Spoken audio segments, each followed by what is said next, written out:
بسم اللہ الرحمن الرحیم۔ افغیر، کا مطلب ہوتا ہے کیا، فا کا مطلب ہے پس۔ اس میں ہم کیا کرتے ہیں، پس کا ترجمہ پہلے کر لیتے ہیں اور کا ترجمہ بعد میں کرتے ہیں، یعنی پس کیا، غیر دین اللہ، غیر دین اللہ، غیر ہم میں اردو میں استعمال کرتے ہیں جب ہم کہتے ہیں غیر ملکی، تو اس کا مطلب ہے وہ شخص جو ملک کا نہ ہو، ملک سے ہٹ کر، غیر مناسب، مناسب سے ہٹ کر، تو غیر دین ہو جائے گا دین سے دوسرا، یعنی کوئی دوسرا، اور دین اللہ کا مطلب ہو گیا اللہ کا دین، تو اللہ کے دین سے ہٹ کر، یبغون، بغا کا مطلب ہوتا ہے کسی چیز کی چاہت میں حد سے گزر جانا، شدت سے چاہنا، تو پھر یہ چاہنے کے لیے، تلاش کرنے کے لیے بھی استعمال ہوتا ہے، اور بغاوت کے لیے، سرکشی کے لیے بھی بعض اوقات استعمال ہوتا ہے۔ تو کیا چاہتے ہیں، تلاش کر رہے ہیں، طلبگار ہیں کسی اور دین کے، اللہ کے دین کے سوا،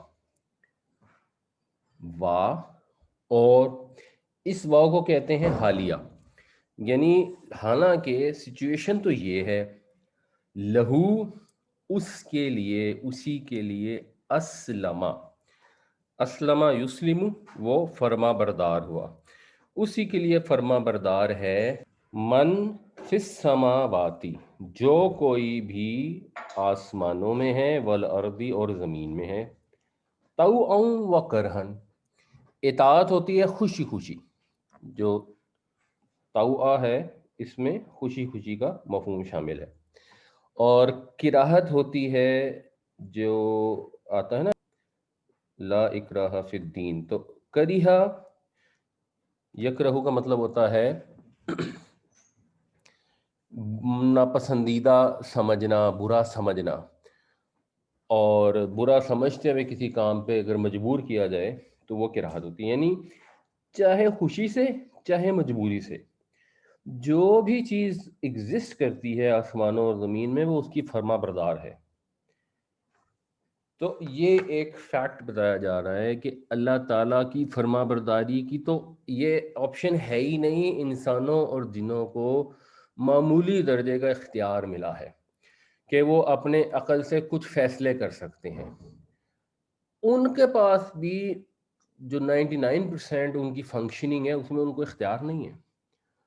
اگر ان کے پھیپھڑوں نے سانس کو وصول کر کے اس میں سے آکسیجن جذب کرنی ہے اور کاربن ڈائی آکسائڈ واپس کرنی ہے، تو انسان کو تو اختیار نہیں ہے کہ الٹا کرنا شروع کر دے۔ اگر اس کی خون نے ایک طرف سے نکلنا ہے اور دوسری طرف سے واپس دل میں داخل ہونا ہے، تو انسان کے پاس اختیار نہیں کہ اس کو الٹا چلا لے اپنی مرضی سے، اپنی پلکوں کو جھپکنے سے روک لے، وغیرہ وغیرہ وغیرہ۔ یہ انسان کی پوری باڈی فنکشن کرتی ہے اللہ تعالیٰ کے بنائے ہوئے اصولوں کے مطابق، اور زمین و آسمان میں جو چیزیں ہیں وہ تو مکمل طور پہ اسی طرح فنکشن کرتی ہیں۔ پانی کے پاس یہ آپشن نہیں ہے کہ وہ الٹی طرف چلنا شروع کر دے یا بہنا بند کر دے، سورج کے پاس آپشن نہیں ہے کہ وہ مشرق کے بجائے مغرب میں سے نکل آئے، یا چاند کی جگہ لے لے اور چاند سورج، یعنی ان کے اختیار میں کچھ نہیں ہے، کائنات کی ہر چیز اپنے رب کی فرما بردار ہے۔ اس سے نا مجھے ایک سنڈری واقعہ بھی یاد آیا، ایک واقعہ آپ کو کتابوں میں آپ نے شاید کبھی پڑھا ہو، کہ حضرت عمر رضی اللہ تعالیٰ عنہ کے دور میں جب مصر فتح ہوا تو یہ پتہ لگا کہ دریائے نیل میں ہر سال وہ جا کے ایک دو لڑکیوں کی قربانی دیتے ہیں، ورنہ دریا بہنا بند کر دیتا تھا، جب اس میں جا کے لڑکیاں پھینک دیتی تھی تو دریا چلنا شروع ہو جاتا تھا، تو وہ اس وجہ سے ہر سال یہ کام کرتے تھے کہ ورنہ خشک سالی ہو جائے گی۔ تو حضرت عمر نے ایک خط لکھا دریا کے نام، اور خط میں لکھا کہ اے دریا، اگر تو اللہ کے حکم سے بہتا ہے تو بہتا رہے اور کبھی بند نہ ہونا، اور اگر تو اپنی مرضی سے بہتا ہے تو پھر جو مرضی کرتا پھر۔ تو وہ خط جا کے انہوں نے دریا میں ڈال دیا، اور دریا چلنا شروع ہو گیا، اس کے بعد کبھی بند نہیں ہوا۔ یہ واقعہ مجھے اس چیز سے یاد آ گیا جو ہے نا وہ لہو اسلمہ، کیونکہ یہ ایک گھڑا ہوا موضوع واقعہ ہے، یعنی بالکل جھوٹا، جس کو ہم کہیں نا 100 مشہور جھوٹے قصوں میں سے ایک قصہ ہے، کیونکہ پانی کے پاس یہ اختیار تھوڑی ہے کہ اپنی مرضی سے رک جائے اور جب اس کو قربانی مل جائے تو اپنی مرضی سے چلنا شروع ہو جائے۔ اور افسوس کی بات یہ ہے کہ ہمارے ہاں جتنے لوگ ایسے واقعات سنتے ہیں فوراً یقین کر لیتے ہیں اور کہتے ہیں واہ واہ ماشاء اللہ سبحان اللہ، حالانکہ یہ ایسا مشرکانہ واقعہ ہے کہ آپ نے مظاہر فطرت کو، دریا کو یہ آپشن ازیوم کر لی کہ اپنی مرضی سے بہے گا۔ اگر وہ اپنی مرضی سے بہتا اور رکتا ہے، اور اگر واقعی کوئی لوگ جا کے وہاں پہ لڑکیوں کی قربانی کرتے ہیں اور وہ چل پڑتا ہے، تو پھر ان لوگوں بیچاروں کا کیا قصور ہے جو دریاؤں کی پوجا کرتے ہیں، جنہوں نے گنگا اور جمنا کو اپنا خدا بنا رکھا ہے۔ تو کائنات میں جو بھی چیز ہے وہ اپنے رب کی فرما بردار ہے، انسانوں کے سمیت انسانوں کو، جنوں کو ایک معمولی حد تک اختیار دیا گیا ہے، تو کوئی خوشی سے ہو یا مجبوری سے ہو، چاہے وہ مسلمان ہو اس کے بھی دل نے خون پمپ کرنا ہے، اور چاہے وہ کافر ہو اس کے بھی دل نے خون پمپ کرنا ہے، وہ خوشی سے کرے مجبوری سے کرے، ہے اپنے رب کا فرما بردار۔ اور یہ چیز محض اس دنیا میں نہیں ہے، آگے بھی ایسا ہی ہے، وَإِلَيْهِ يُرْجَعُونَ، اور الہ کی طرف ہی اس کی، اور اس ہی کی طرف یرجعون، رجوع کا مطلب ہوتا ہے کسی کی طرف پلٹنا، لوٹنا، اور پھر اس سے پیسو وائس ہے یرجعون، اسی کی طرف تم لوٹائے جاؤ گے۔ جس طرح اس زندگی میں خدا کے قانون سے فرار کی کوئی راہ نہیں ہے، اسی طرح آگے کا راستہ بھی جو ہے وہ بھی سیٹلڈ ہے، اسی پر چلنا ہے، قیامت کا دن آنا ہے، وہاں جا کے اپنے اعمال کا حساب دینا ہے، اور جو اللہ تعالیٰ نے قوانین وہاں کے لیے رکھے ہیں ان کے حساب سے وہاں پر بھی معاملہ ہوگا۔ یہ بھی ہمارے ہاں بہت زیادہ لوگوں کو غلط فہمی ہے کہ ہم دنیا میں جو مرضی کرتے پھریں، اللہ تعالیٰ بڑا رحمان و رحیم ہے، ہمیں معاف کر دے گا۔ ایک شخص 32ویں منزل پر چڑھ کر کھڑکی سے چھلانگ لگا دے کہ اللہ تعالیٰ بڑا رحمان ہے مجھے بچا لے گا، وہ کبھی نہیں لگائے گا۔ اگر اس میں ذرا سی بھی عقل ہوگی تو کبھی بھی وہ اس آس پر کھڑکی میں سے چھلانگ نہیں لگائے گا کہ اللہ تعالیٰ رحمان ہے مجھے بچا لے گا، کیونکہ اللہ تعالیٰ کے فزیکل قوانین ہیں۔ اس قوانین کے تحت یہی ہے کہ جب وہ گرے گا تو 99.9% چانس ہے کہ اس کی ہڈی پسلی ایک ہو جائے گی۔ ایک آدمی آگ کا الاؤ جلا کر اس کے اندر چھلانگ نہیں لگاتا کہ اللہ بڑا رحمان ہے، اللہ تعالیٰ مجھے چھوڑ دے گا، مجھے بچا لے گا۔ تو دنیا میں جو آگ کا الاؤ روشن کر کے تو چھلانگ نہیں لگاتے، آخرت میں جو اتنی خوفناک آگ جل رہی ہے اس کے اندر دھڑا دھڑ چھلانگ لگائی جا رہے ہیں، اس آس کے اندر کہ اللہ بڑا رحمان ہے۔ تو ظاہر سی بات ہے یہ بالکل سخت حماقت ہے۔ اصل میں ہوتا یہ ہے، جو ہم دنیا میں نیچرل آبزرو کرتے ہیں، ایک آدمی ہے اس کو شوگر ہے، تو ڈاکٹر منع کر دیا کہ آپ نے میٹھا نہیں کھانا، وہ پھر بھی کھا لیتا ہے کہ اچھا چلو تھوڑا سا کھا لیتا ہوں کچھ نہیں ہوتا، بعد میں احتیاط کر لوں گا۔ جو نفس کی خواہش ہے انسان پہ غالب آ جاتی ہے۔ ایک آدمی ہے اس کا وزن بہت زیادہ ہے، اس کو احتیاط کرنی چاہیے، ڈائٹ کرنی چاہیے، ایکسرسائز کرنی چاہیے، وہ کہتا ہے یار آج ایکسرسائز نہیں کرتا، چلو کل کر لوں گا، ابھی ٹائم ہے، ابھی میں مینج کر سکتا ہوں۔ تو ایک آج کے دن کی خیر ہے، آپ کسی کے یہاں چلے جائیں ان کو کہیں یہ میں کولڈ ڈرنک نہیں پیتا میرا گلا خراب ہو جاتا ہے، یا میں میٹھا نہیں کھاتا، کہتے نہیں نہیں ایک دفعہ سے کچھ نہیں ہوتا، ایک دفعہ سے کچھ، یہی نیچر انسان کی اس کو گناہ پر آمادہ کرتی ہے کہ چلو آج گناہ کر لیتا ہوں، ایک دفعہ کر لیتا ہوں، پھر کوشش کروں گا، پھر کوشش کروں گا، یہ والی نماز چلو نہیں پڑھتا، پھر اگلی میں ٹرائی کروں گا، وہ اس آس میں لگا رہتا ہے۔ اچھا اب جب وہ مستقل یہ کرتا رہتا ہے اور وہ نماز پڑھنے میں کامیاب نہیں ہو پاتا نا، تو پھر وہ اپنے لیے جسٹیفیکیشن تراش لیتا ہے، پھر وہ کہتے ہیں ہاں جی نماز پڑھنی ضروری ہے لیکن نہ بھی پڑھیں تو اللہ تعالیٰ تو بڑا مہربان ہے نا، اللہ کو میری نمازوں کی کیا ضرورت ہے۔ اس طرح انسان اپنے آپ کو آگ کے گڑھے میں پھینک دیتا ہے، اس چیز کو مد نظر نہیں رکھتا کہ اس نے اس رب کی طرف لوٹائے جانا ہے اور وہاں جا کے یہ حساب کتاب ہونا ہے۔ اور اگر یہاں پر وہ قانون لاگو ہے کہ 32ویں منزل سے چھلانگ لگائیں گے تو ہڈی پسلی ٹوٹ جائے گی، تو وہاں پہ بھی قانون اللہ تعالیٰ نے بنائے ہیں اور قرآن شریف میں واضح طور پر بتائے ہوئے ہیں کہ اگر غلط کام کرو گے تو جہنم میں جاؤ گے، اگر صحیح کام کرو گے تو جنت میں جاؤ گے۔ اتنا سمپل اور سادہ قانون ہے، یہ آپ 4 سال کے بچے کو بھی سمجھائیں گے اس کو سمجھ آ جائے گی، ہمارے ہاں بڑے بڑے لوگوں کو سمجھ نہیں آتی۔